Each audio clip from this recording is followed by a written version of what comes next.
What's up, everyone? Welcome to Enlighten the Shadows. Today is special episode 11. We are going to talk about something that's been quite out and about in a good way in the area of mental health. I don't know if you've seen, but Kemp, who's a radio presenter and he's done all sorts of things. He's been on I'm a Celebrity. He's quite a big name, and we got massive respect for Kemp because he went and did a documentary about a silent emergency to do with mental health in this country. So us Enlighten boys, we want to talk about that on this episode. We want to break it down, share our opinions, and really just put it out there to our viewers. And actually, we want to signpost you to it. So if you haven't seen it, we'll put it on the screen right now for you. Go check that out after, obviously, you've watched this episode today. Yeah, so we're going to go straight into it, guys. How are we doing, fellas? We're all right? Yeah, good. Yeah, good, thanks. Mate. I was going to say, Blaine's back. He's from his golf practice, hasn't he? Yeah, I'm in the Masters tomorrow now. Are you, bud? Yeah. I was going to say, my mate was like going on about the golf, saying, oh, happy Masters Day and all this lot. And I did a screenshot of my, I play golf on the Xbox, the newest golf game, and I got 25 under in a round. Absolutely. Beginner level. Yeah. Freaking called me out. Tell people that.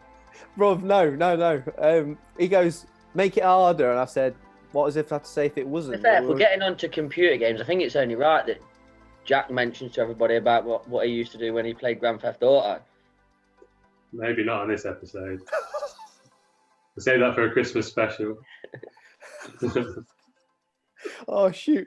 Do you know what's class? That's what I love our group is that we have a laugh and like we're meant to be going in something really quite serious, and it is serious, and we'll go there, but it's all about having a laugh as well, and that's why I think a lot of lads want it. And but we won't. I don't think we'll go and ask Jack specifically about anything to do with Grand Theft Auto today, but watch out, guys, for future episodes. You never know. But as we've just noticed, I don't know if you guys have seen, but Jack has obviously done the marathon. He smashed out our first ever live at Enlighten, and now he's part of the Enlighten team. So welcome, Jack.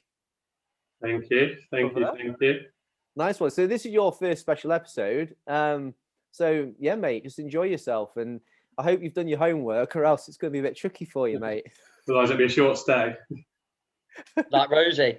I was going to say like Rosie. Rosie's fed up. He's had enough. But Rosie, I'm sure. 50p in the meter, hasn't he? Yeah. It's run out. Spent that money. Looks like he's got a fresh trim as well. No, he has. Yeah. He just told us. Because obviously Rosie, for viewers' sake, Rosie's got a new job, so we're buzzing for him. But he was going on about how he's had a fresh trim. So yeah, Really got the garden shears out, didn't he? Yeah. Hey, no barber's been allowed, mate. Home haircuts. But no, when I said to the viewers, when I said about homework, what I mean is we really wanted to prepare for this episode. We weren't going to come at it blindly. We wanted to watch the Kemp episode. I know we've already signposted you guys, but it's a bit of a spoiler in a way, but we just thought it was really important to break this down today. It's been a really crap week. Everyone might have seen in the news that Lee Collins, who's actually mine and Jack's age, he was born in 88. You were born in 88, weren't you, Jack? 89, I am. Oh, baby. Not quite, but yeah, I'll take that. Yeah, it was about our age. But yeah, so Lee Collins, he's played at Mansfield, I think Wolves at a youth level, and more recently at Yeovil Town. And we just want to say to the Collins family, our thoughts and prayers are with you, with the football club and all his friends. It's just crap. I don't have words for it. But Lee's took his own life last week. And I kind of suspected it, fellas. I don't know if you saw earlier, about 5 days ago, his death was confirmed, and it was like a bit quiet. There was no. They didn't state a reason why, did they? Yeah, and I think that's for me his age as well. It was like, putting two and two together, and think it might be the obvious. But yeah, it's just crap. And do you know what I felt was really quite sad as well is that, we have to kind of extend our reach to people online to say, look, we are here for you. And out of his death, like, I don't know, we're trying to create more people to come on board and reach people who are struggling. And I just think it's so crap how it takes a guy to die to, I guess, save other men, if that makes sense. Yeah, I know what you mean. Yeah, it's pretty crap. But Rosie's back with us, so that's good for the viewers. We ain't gonna miss out on his opinions. But in terms of the episode, do we all watch it? Yeah. Yeah. Yeah. I watched Nice it one. as well. Yeah. Sound. And I don't know if you guys know this, but I actually knew it was going to come out. I think it was on the 16th of March, and I was like, I couldn't watch it because it was going to do me in a bad way, so I delayed it. But so coming into it, before we talk about it, like, just anyone, this is to anyone to ask, what were your perceptions? What were your preconceptions of going into the episode? Did you boys have any like vibe about it? Did you have any thoughts that how it might be, or? But for me personally, similar to you, Rory, is I didn't want to watch it. And I think if it wasn't for us doing this episode, I probably wouldn't have watched it, purely down to if I'm being completely honest, I didn't know how it would make me feel, and maybe it would make me have to face up to certain or accept certain feelings that I maybe didn't want to. Which watching it did, but I'm glad that I did watch it, and I enjoyed it, and it made me look at things in a different way. But yeah, if it wasn't for this episode, I probably wouldn't have watched it. No, because I didn't want to maybe face those feelings or accept those feelings, if that makes sense. What, like for yourself, or? Yeah, it's going deep, innit? You know, and it's not an easy watch. But yeah, I'm glad I did. I'm glad I did watch it. And just before I ask the other two boys, let's park here and talking about the deepness of it, because a lot of lads, and this is understandable, I've got nothing against this, when something gets a bit raw and a bit deep, it puts guys off. Like, it's a bit intense and a bit much, and they're like, yo, well, okay, I'm parking that, I'm not going to go there. But that was something that they talked about in the episode, so let's park it. I think it's really important. I'll come back to any of you boys, Jack and Steve, about what you thought coming into it. But Blaine, you mentioned a really important point, and I think this is part of the stigma with men's mental health. I might be wrong, but Roman was talking to a bunch of lads who lost one of their boys from suicide, and they talked about there was no actual deep conversations because they seemed happy and they never had like that chat. That was the words that he used. They didn't have that chat. And maybe, like, I don't know what you've just said, Blaine, maybe we don't want to face that chat because of what it kind of like brings up. Maybe, I don't know. Yeah, just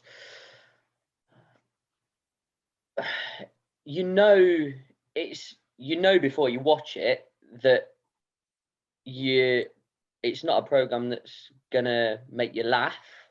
It's gonna be a program that's gonna make you look inside yourself and look at yourself and look at your circle of mates and look a little bit closer to home. And I suppose, was I ready to do that? It's a big point. Stevie, mate, what were you thinking about coming into it? Yeah, I mean, sort of preconceived. I was okay going into it, but whilst watching it, it brought up a lot of feelings. So obviously previously in 2014, I got to that stage where I was ready to end it myself. And it brought a lot of feelings back from that stage. Obviously, some good feelings and some bad feelings. It stirred quite a lot of emotions in me because of watching it. But to be fair, I thought it was a really, really good documentary, and it highlighted issues that we all need to face, that we all suffer. 100%. Jack, what are you saying, mate? Like, when did you watch it in the last few days, or did you? No, I think I'm opposite to what you and Blaine said, to be honest. I think as soon as I saw it advertised, I wanted to watch it. Right, I think my approach with it is that if I can take like a little nugget out of it or something out of that program that will help me or help the people around me, I want to do that. Which obviously everyone deals with things differently, everyone reacts to things differently. But for me, that's how I kind of approach things now. And yeah, I think I watched it a couple of times.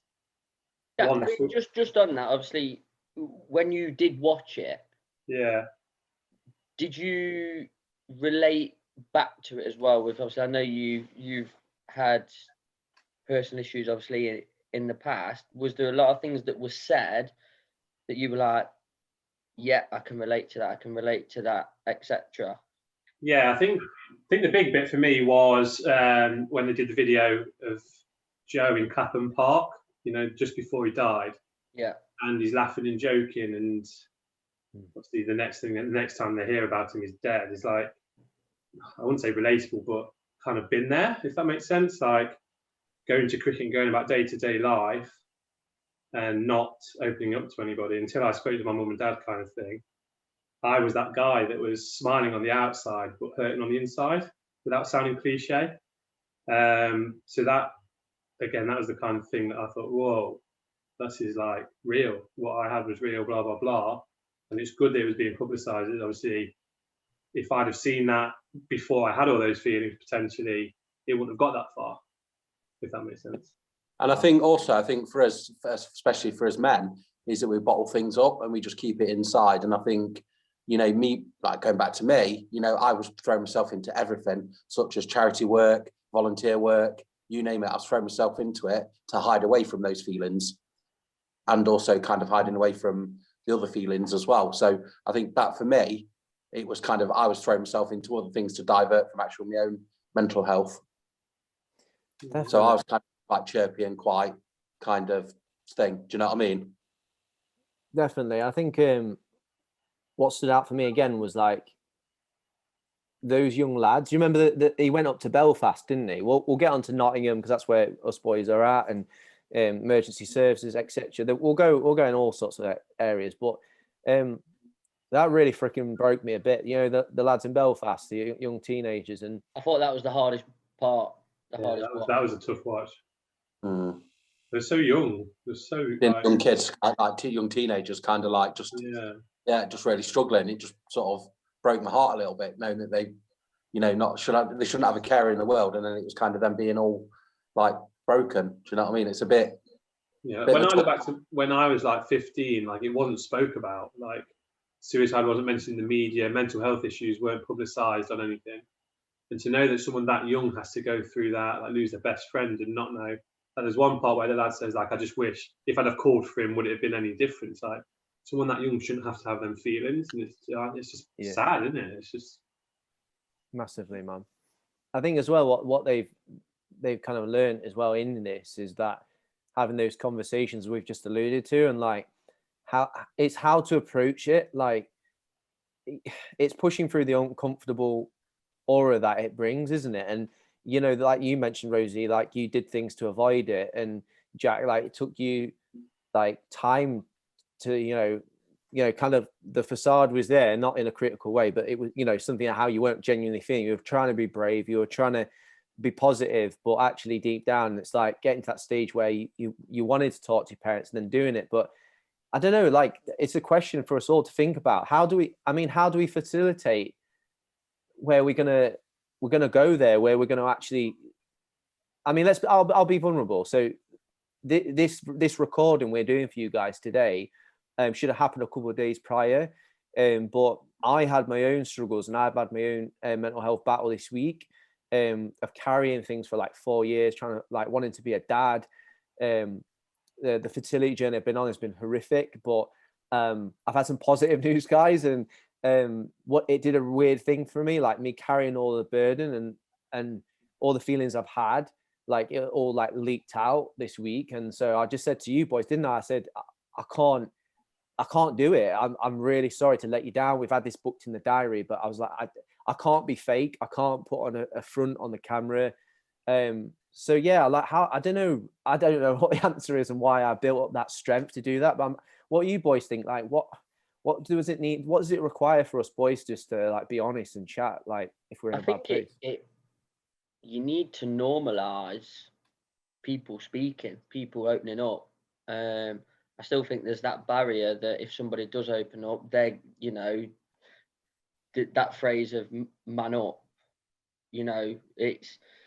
that shouldn't be there. And I think people have still got that fear of opening up. We've all been on completely different journeys from each other. But the one thing we can say is that time where you do open up, that release is ridiculous. Like you can't we all know what it is, but you can't really explain how that feels. And I think you've got to normalize being able to open up to people. It is okay, and it will be better if you open up and you chat to somebody, whoever that is. I think the big thing that I took from it, and I don't know what you guys think, is more needs to be done at school level, whether that's primary school or at secondary school. You know, that it's okay to have X, Y, or Z feelings, but if you are feeling like that, these are the channels you go down. These are the people you can go to. I mean, That's the biggest thing. You look now and you might have a 30, 40-year-old guy who's having these feelings. He's never had them before. He's trying to escape those feelings. He doesn't know where to go. He might not be on social media. Well, if that's, you know, drilled into them from a young age at year 6, year 7, year 8, year 9, year 10, when they get to that age, if they do have those feelings, they know what to do with them. They know where to go. They know that they're not alone. There's going to be somebody there. For me, there's nothing done at the minute. That's what I took from the documentary. Huge. Yeah, I think I'm in agreement.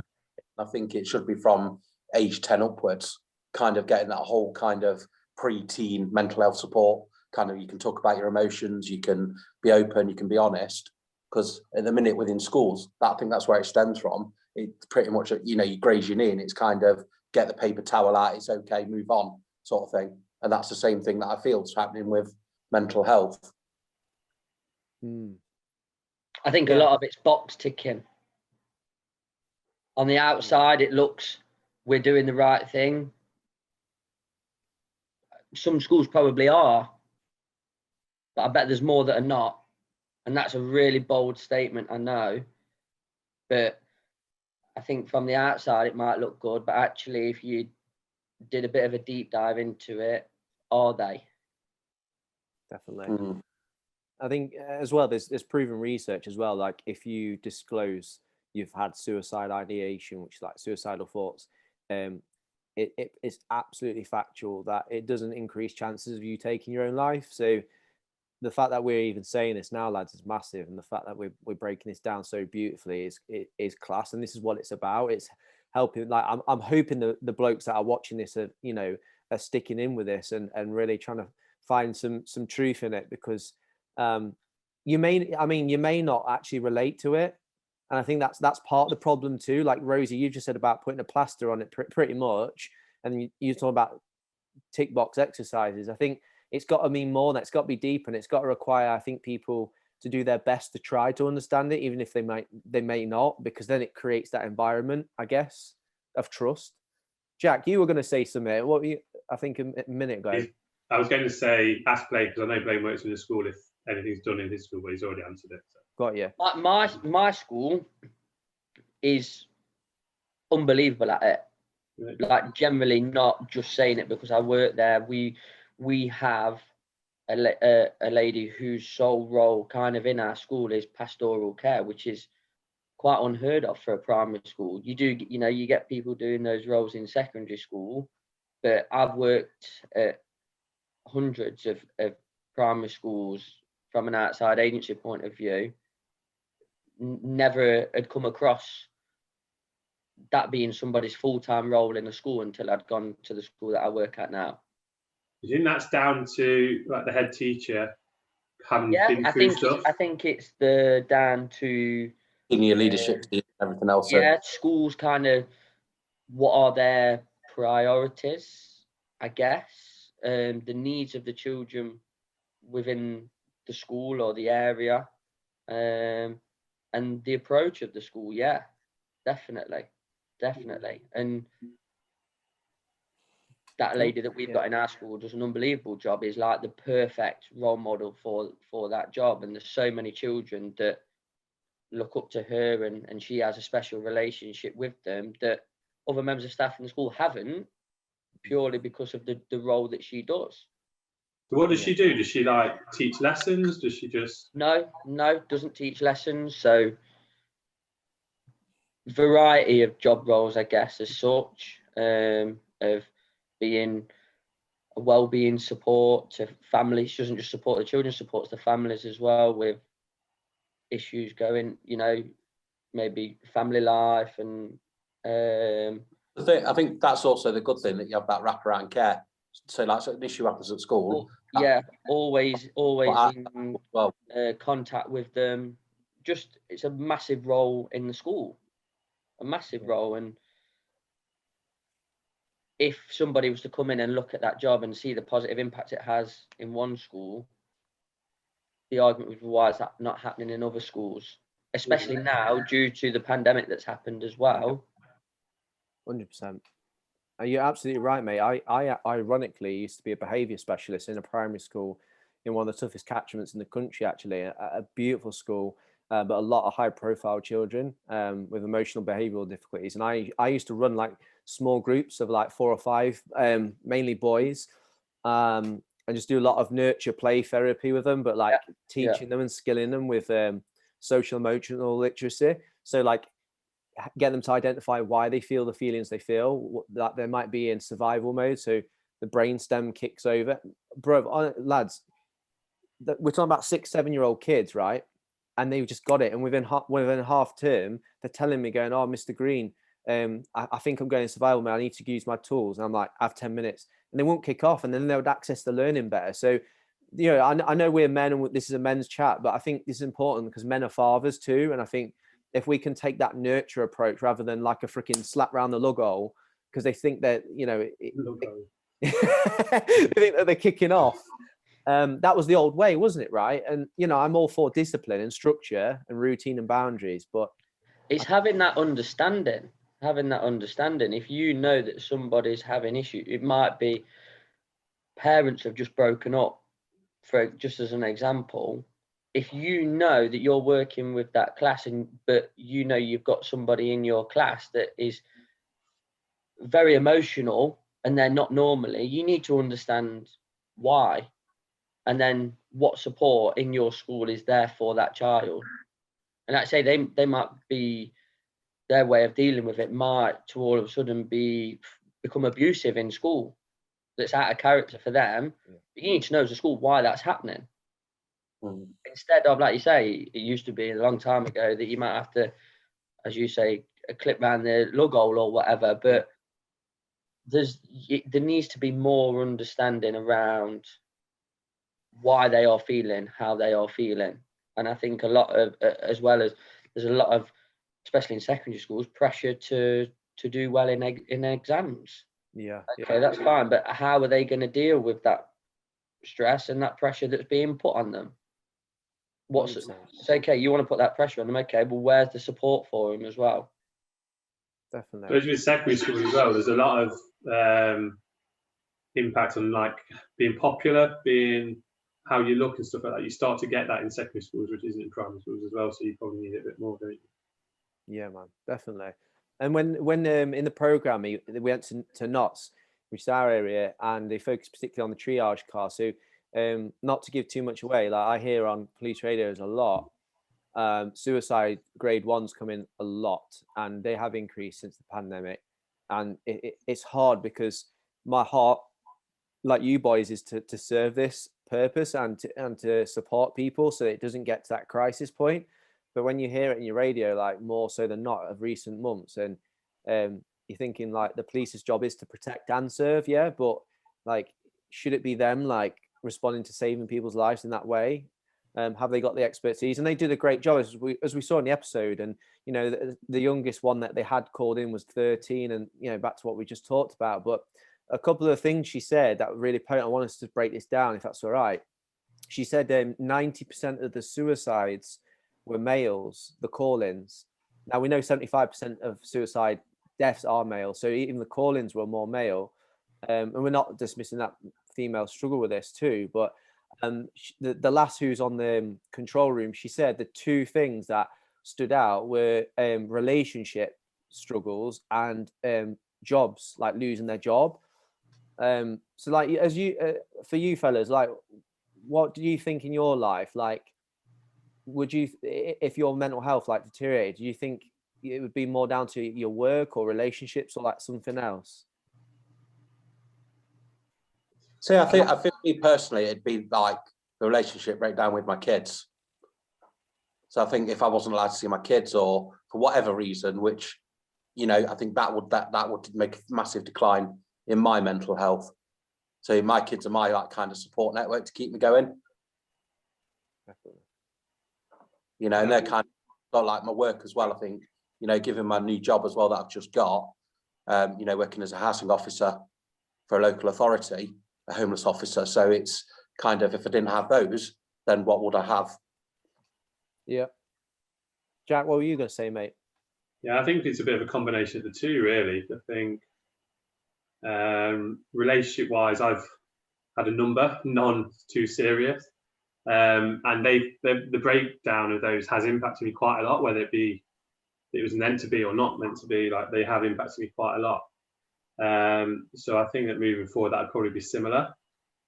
It's probably made me a bit more distant with stuff, though. Like I try not to get myself too sucked in, because inevitably I see it ending. Does that make sense? Like, Of course it does, mate. it's happened a few times, so I always think the worst, so I don't put myself in the situation.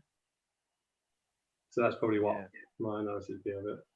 Because it's fear of that The unknown, heartache. a little bit as well. Yeah. Yeah, definitely. I mean, that's maybe for another day, brother. Because I've Charisse, my wife, is my third fiance, so we can talk through that if you want. But I joke about it because that's what lads do. But on a serious level, like, that broke me. So I kind of relate to what you're saying in a way. Like, it's like making that risk, isn't it? Of, well, is this going to work out or not? And all the emotions that does to you. And men get divorced, men struggle with that. I know, because I think it's the age range, actually. It's around 45 years old is the biggest killer of men, actually, suicide, of that age category, of any other death. So it's like, that's usually when a lot of men get divorced. So yeah, man, I guess that's probably what men struggle with too, in that way. Blaine, what are you saying, brother? Like, if you with work? A bit of both. I think I've got a few strong relationships with certain people in my life, and I think if they were to ever break down, they're a bit like what Rosie said. They're your support network. They're your go-to. They're your comfort blanket as such. Those people are always there for you. And I think job-wise, it would be more, if I was to ever lose my job, it's more looked as you've let people down, you a bit of a failure for whatever reason. You kind of you're the financially the person kind of in the household and paying the bills. I don't know. I think it would be a mixture of both. But at the same time, I think losing relationship would be a different feeling to losing my job. Yeah, it's a different set of emotions. I think it would trigger something completely different for me. And it's what we do with it, isn't it? And I think it depends on, say, if I lost my job, depending on the reason why as well, would maybe change my mindset to it as well. And it's finding those tools. Go on, mate. Yeah, I think that the thing with a job, like people, we're all getting on a bit now, no respect to any of us. We've got experience, so we could go out and get another job, if that makes sense. Whether it be a stopgap or something to just fill the time till you find the perfect job. Whereas relationship is a bit different, because you have the connection, you have, like Blaine just said there, everything that comes with it. That isn't as easy to build up again in a relationship as it is with a job. You just need to pay the bills. It's not, you don't have to enjoy your work. I suppose it's more with the job. That's a good point. It's the domino effect. If you lost your job, do you then lose your house? Do you lose your car? Where do you end up living? What then all of a sudden will your friends think? What will your family think? Do you feel that you've let people down? It's all those added effects that losing your job could potentially have. Yeah, true. If you lost your job, but then you get another one pretty much straight away, you'd be okay. Do you know what I mean? You're still having that roof over your head. Whereas if you lost everything because you couldn't get a job for whatever, like people are losing their jobs at the moment, they're struggling to then get another job. They've then got financial worries. So it's then what that would bring as well. Yeah, And they do that. And I think they do say though, you'll only ever one paycheck away from being like losing your home or homeless or, you know, that kind of thing as well. So it's that added pressure for your family as well and yourself to find accommodation. Yeah, it's that added pressure. I think, and this is why they're the top two, aren't they? That's why, sadly, this is the theme with men who are at crisis point. And a quote that stood out for me as well, boys, was experts. So men generally, we are experts at disguising how we are feeling. And it's like, say if we had a relationship breakup, right? And this is the difference between hanging your dirty laundry out, as we all know, and confiding. That I hope people watching this gets that balance, and I'm sure us boys do as well. But like on that quote of we are being experts at disguising our feelings, like how long do you think it usually takes a guy to open up where they're at a position to say, you know, I split with my missus, or I've lost my job, and through, you know, let's just be blunt, I got a disciplinary and I lost my job. You know, a lot of people feel a bit of shame, so it's like they don't even want to go there, and they're still trying to process it. Like, what are your boys' thoughts on that? Like being experts of, you know, disguising our feelings and stuff. Do you mean that as in kind of disguising our own feelings? Yeah, like, so say if we're going through something in our head, or if it's a relationship breakup or a job loss, like the feelings that we disguise from others, and I guess maybe from ourselves in denial. What are your boys' thoughts on that? Like, or your experiences even for yourself? I think everybody's different. I mean, I think especially, you know, everyone reacts to things differently, but I think, you know, most people I know bottle things up. You know, especially men, you know, we're kind of like, yeah, everything's fine, everything will work out fine. You know, for my own circumstances and kind of thing, I bottled it all up to the point that I got to that point where I wanted to kill myself. Yeah. And I think if I'd have spoken to somebody sooner, that wouldn't have happened. But because I didn't feel able to speak to anybody, that's where it all built up. Why do you think that? Sorry to cut you in. This is really crucial, I think, for the viewers. What in that moment, and I'll come to the other two. What was it in that moment like? And I know some people feel a bit cloudy. That guy in Edinburgh who bought the dog to help him, he was talking about he was so cloudy in his head, he didn't even have the words to say. Like, but what for you? What was it that was stopping you just literally finding that, whether it's a stranger or helpline, or what do you think it was? It was a shame and embarrassment that to like kind of tell people about the situation. You know, obviously going forward with the domestic violence and things like that, it was that shame that I was being abused by a woman. At the time, and I didn't feel that no one would trust me, no one would listen to me, and I just kind of like, I can do it all myself, and it just all perfectly fine. I went to work that day, and then just like literally came out of work, had a crap day at work, came out of work, and went boom, it hit me, and then that's when I went missing. Shoot, man. Yeah, definitely. Jack, what do you think, like in terms of disguising like your feelings, or like, I guess trying to you start to maybe not recognizing other people, then something might happen. What are your thoughts, mate? I think it depends massively on your support network.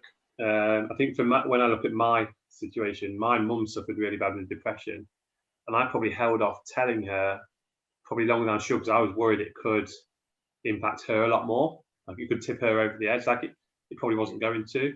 But the thought process going through my head was like, mum isn't very strong at the minute. She doesn't need this as another burden, which probably made me hold it in a bit longer.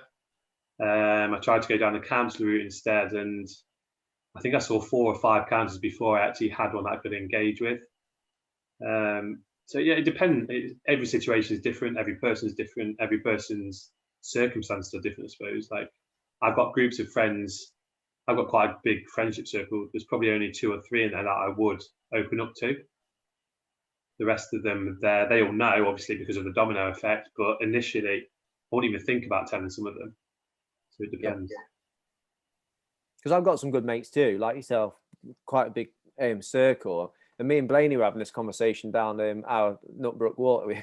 In fact, you know of it. Just talking about like, you know, genuine like relationships, friendship you have with the boys, but like there's things grow, things mature and develop, and then there's those people that where you actually feel like you can open up. I think that's really important for men to try to find that and to explore that and to actually access and do it. Blaine, what's to come to you, mate? Because I don't think we've asked you what are your thoughts in terms of like that disguising your feelings and stuff like that. This is going to sound quite bad because we're here preaching that we want people to open up, but I think I'm quite good at masking over it. Yep. Until it gets to a point, and whereas I'll know when I need to offload, because I'll find myself things that shouldn't annoy me will annoy me, and I'll then start blaming other people around me instead of looking closer to home, and it's always somebody else's fault and not my fault. And I don't know, the way I look at it is, say you're having a bad game at football, I'll start blaming other people on the pitch and not looking at what I'm doing. Like on Sunday, for example, first game back on, I was absolutely horrendous. Like every time the ball came into me, it was bouncing off me, shooting, it was going miles, etc. But instead of me going, I know that's my fault, I was blaming everybody else. And I just think I mask over things. And since getting on board with you boys, I have got so much better in opening up, but it's not something that comes naturally, or it's not easy for me to do it. But like Jack said, you've got mates, but then there's maybe one or two that I would maybe open up to. Yeah. Like, you meet up with the lads and they go, "You all right?" You go, "Yes, Anne." Like, "Are you?" "Yeah, good." And that's it. And your conversation goes from there. It's very rare that you sit down with lads and go, "How you feeling? Like, how you feeling mentally? Are you all right? Like, what challenges have you come across?" You don't. I don't know. It's not a natural conversation to have, if that makes sense. No. Because you go, "You're right," and then your conversation just goes from there. But like I say, you have to pull it back to say no, how, and like the lad said on the documentary, no, like how are you actually? Yeah, man. I think as well, sometimes you do need those friends that you don't have, like you don't want it to be all serious. You need that as a bit. Yeah, definitely, yeah. It doesn't mean that like you're more friend, like you're a better friend because you can open up to them by any stretch of imagination. You need like that balance. Yeah, that's why I think sometimes, like you say, I've got mates that if I needed a advice on, say, if it was football, I would go, I would speak to them, or if it was relationship advice, I would go to maybe some others. If it was I was struggling up here, I'd go to somebody else. So I've got mates that I can trust and I can rely on, but depending on what I was struggling with or advice that I needed or an opinion on it, would depend on who I go to. Yeah, definitely. And one thing that came out in that documentary as well was that these are a couple of things that men said. Like they said, they're lonely, they'll let people down, they're entrapped, they're better off if they're dead. And here's a big one that I think I relate to this one a lot, is that you're a burden.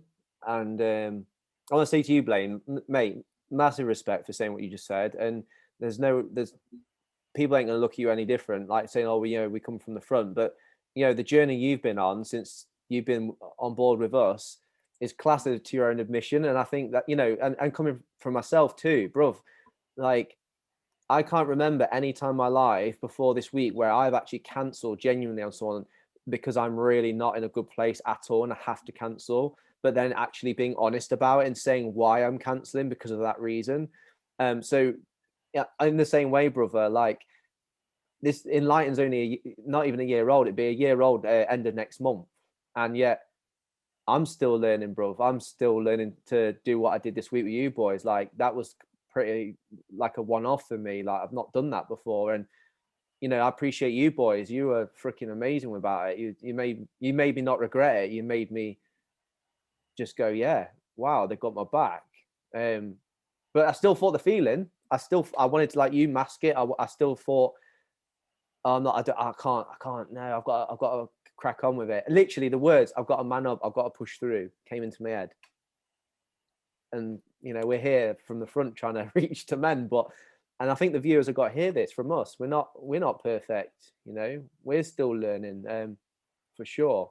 But that you mentioned it, Blaine, and boys, I think this is something that I think maybe stood out for all of us was that they, asking again.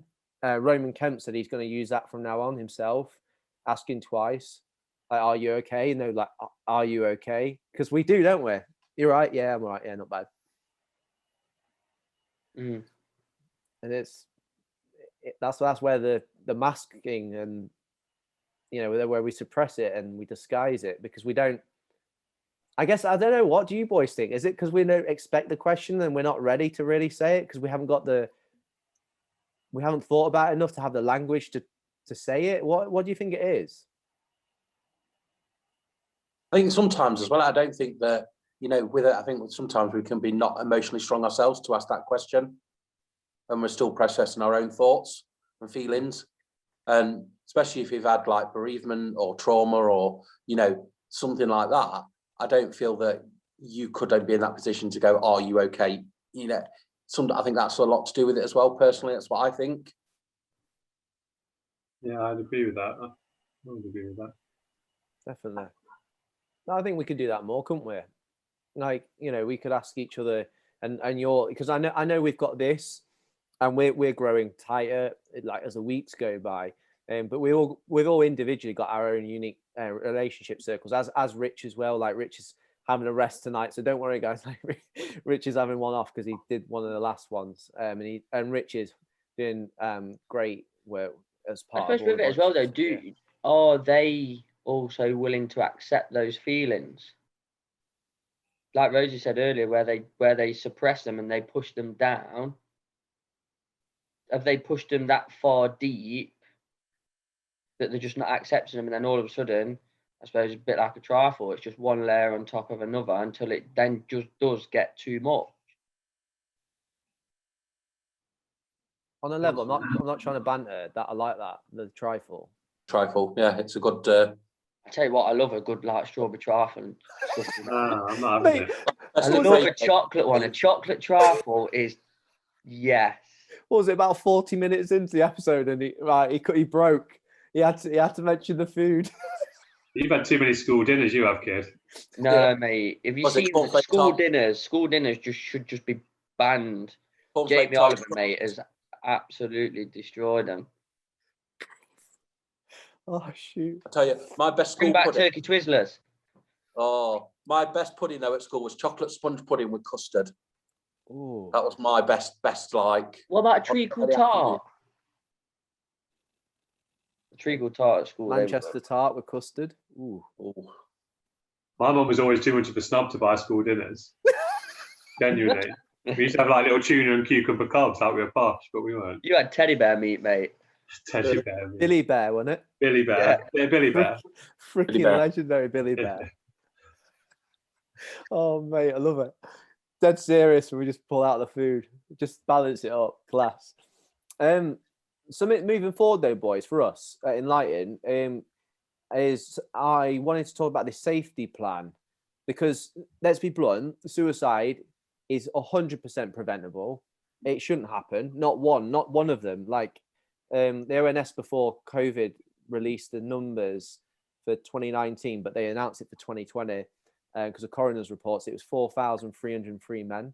Like not one of them should have happened. Fact, they're totally preventable. And I think what was really insightful was that Rory O'Connor, I think it was, the Institute of Suicide Behaviour in Glasgow, he showed Roman this document and they went through it. It was like those 6 steps. We'll put them on the screen for the viewers, but like the first one was exactly what we've been talking about, is those warning signs. So it's like being intelligent with your emotions and kind of going, right, I'm feeling this way. Like Blaine, you said you start blaming people when really it's on you. So it's like trying to encourage people to identify those behaviors. I think that's a really good start for us to try and promote that as well on our platforms. Is that self-awareness? I think it's really massive. Yeah, sure. Because I don't know about you boys. I think I'm becoming more self-aware than ever, and it can be a bit dangerous in a way, you know. Like I used to, like some of you, I used to bottle it all up, shove it down, and then I'm like, yeah, it's blessed, I'm fine, crack on with it. But it all comes up at some point. So, did anyone get anything out of that?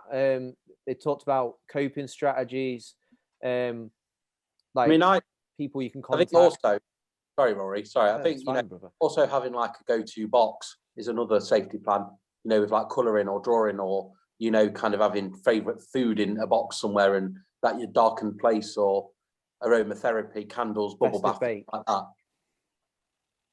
Kind of having your safety plan to kind of try and chill you down a bit. And definitely, there's lots of things, isn't there? There really is. There's lots out there.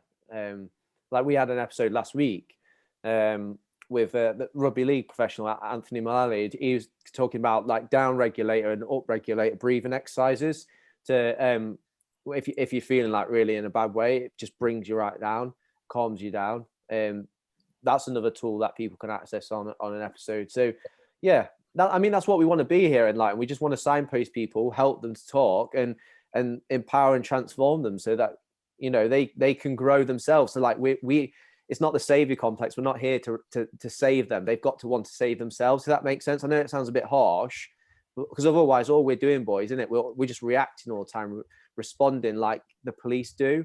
And I think it's got to be bigger than that. I don't know what you boys think. I think it can't just be constantly responding to people. I think it's trying to skill them up, if that makes sense. We've got to be preventing it rather than responding.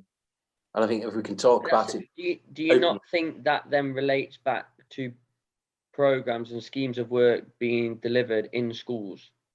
Because at the minute, nobody gets help unless they pick up and say, I want to commit suicide. Well, they're already at that point.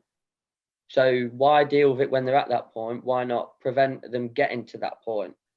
So then how do you do that? What is in place for those people before they get to that point? Yeah, I mean, I do agree that, like you say, it should be taught, like, should be that plan in schools from an early age, like say from age 10 to one lesson a year on it isn't enough.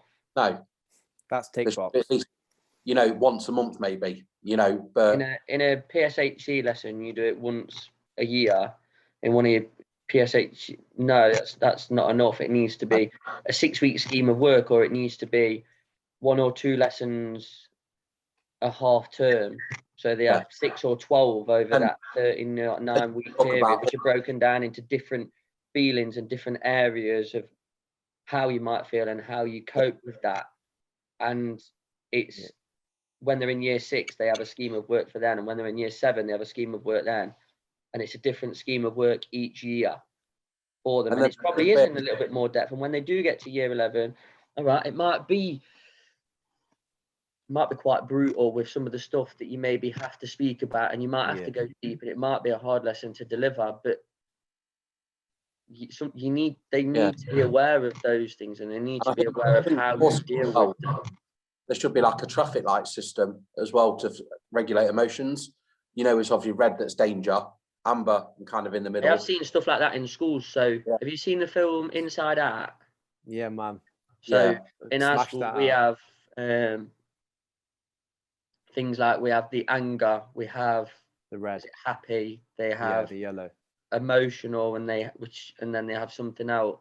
It's joy, anger, sadness, and disgust. Like when they come in, the children should be able to just a little bit of blue tack on the back of their name, put their name on one of those emotions.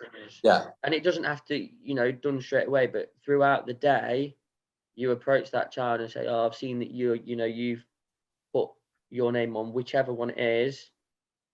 Why is that? Why are you happy, or why are you sad or tired, or whatever it might be? And it might be something as little as they've not had the normal cereal that they have in the morning, or it could be that they've seen the night before mum hit dad or dad hit mum. There's a wide range of things that can put them off their baseline.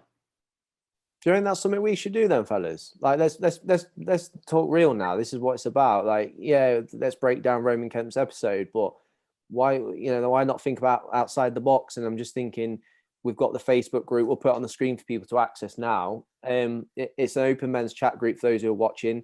There's we've just hit over 500 men now. People are opening up left, right, and centre. But something that I don't think we've implemented as yet is that system of self-reg. You self-regulate and you're checking in essentially. I think that's maybe something we could start doing on the group to help men engage and actually to identify for themselves where they're at. What do you reckon? Yeah, I mean, I think it's a good shout. I mean, personally, I think we can alterate to like certain days in the week or whenever when we're all feeling a bit ugh, and we just want to vent out, sort of thing. Yeah. I think, Definitely. so I do idea. Yeah, we'll just get a template set up, and somebody could be sad because they just had not a great day at work, or they could be sad because they've had so many things happen in the last couple of weeks to the point where they are at that point and they think, I can't do this anymore. Or Leeds have lost. Yeah. Defo. And it's like the difference between sadness and depression. Like sadness is like, as you say, I've had a crap day, but it elongates and it's consistent for a few weeks. That can manifest into depression. That's when, I know it sounds, I'm not trying to cat off your treacle, your trifle thing. You got levels, and that's when the crisis, you start heading that direction. And they can be prevented, as Rosie said. And I just think all of what us boys has put in tonight is so important for people to take away from this episode for sure. And yeah, boys, I think we should do it. It's just gonna be a copy and paste job for us lot to whack on the group and just get going, getting that identification where we're at in our heads. Because otherwise it stays in here, doesn't it? So, defo. Is there anything else, lads, that you felt that's really stood out on the episode that you felt we could chat about?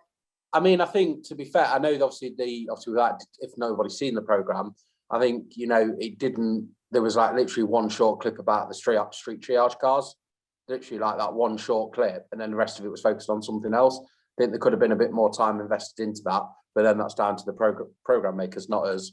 Yeah.